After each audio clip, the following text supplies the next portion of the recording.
Olá pessoal, tudo bom? Como é que vocês estão?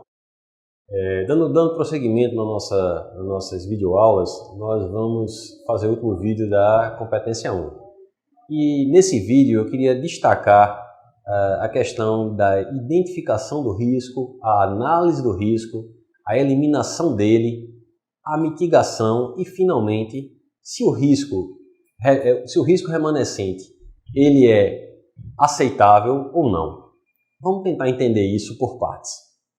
Inicialmente, a identificação do risco. O que é identificar um risco? Na hora que você está no chão de fábrica ou junto do seu setor de prestação de serviço e observa algo que pode vir a ocasionar um evento indesejado, uma ameaça, você tem um risco em potencial ali abrigado. Então, pessoas, por exemplo, fazendo manutenção de determinada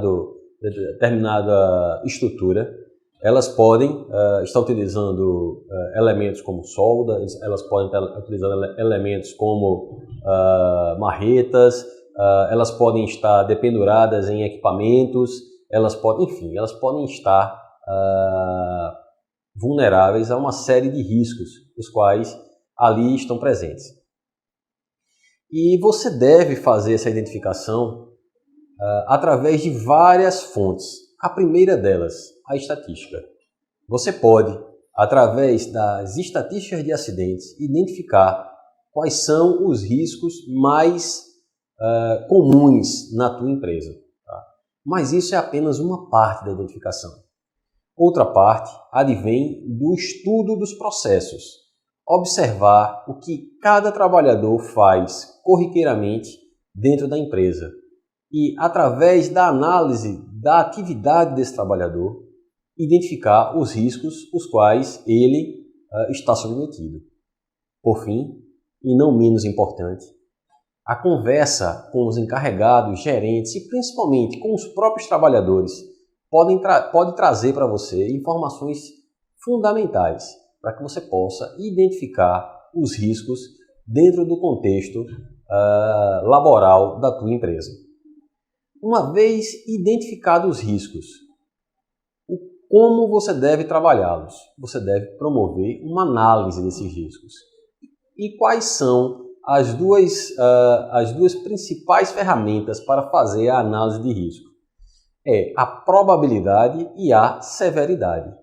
O que seriam essas duas ferramentas? Probabilidade é o quão provável, o quão frequente é o teu risco.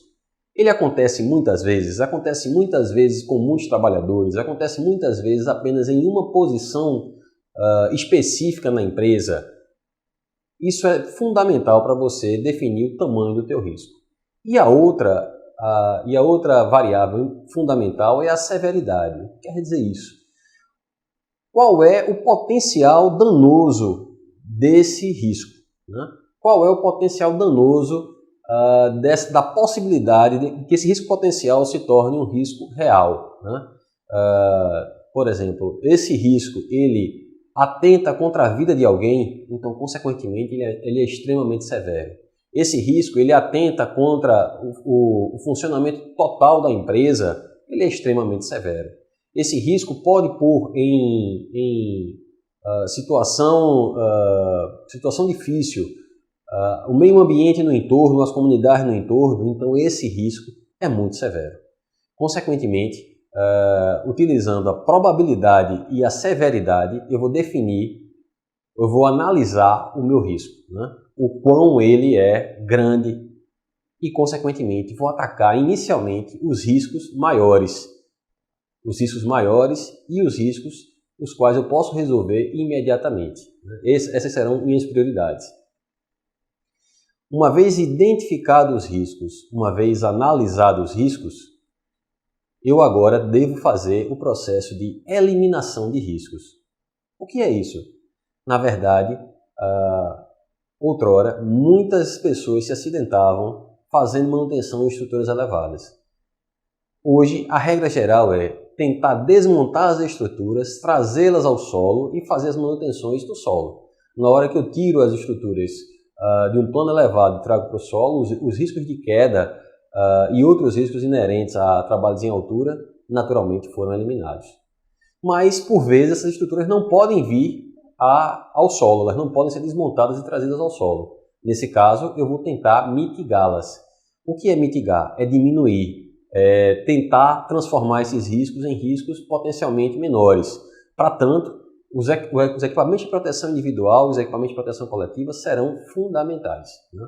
Então, se eu vou trabalhar em alturas, eu vou utilizar o protocolo correto, eu vou utilizar os equipamentos de proteção individual correto, os equipamentos de proteção coletiva correto, vou fazer um bom isolamento da área e, através da permissão de trabalho, que vamos ver mais avante, vou executar minha atividade com o maior cuidado possível.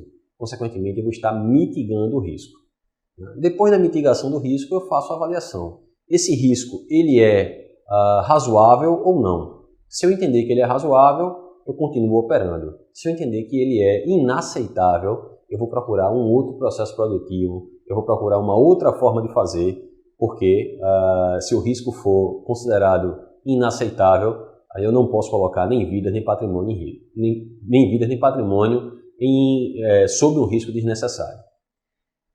Espero que tenha ficado claro para todos. Continuo à disposição de vocês através do portal, através dos chats, através dos nossos canais de comunicação.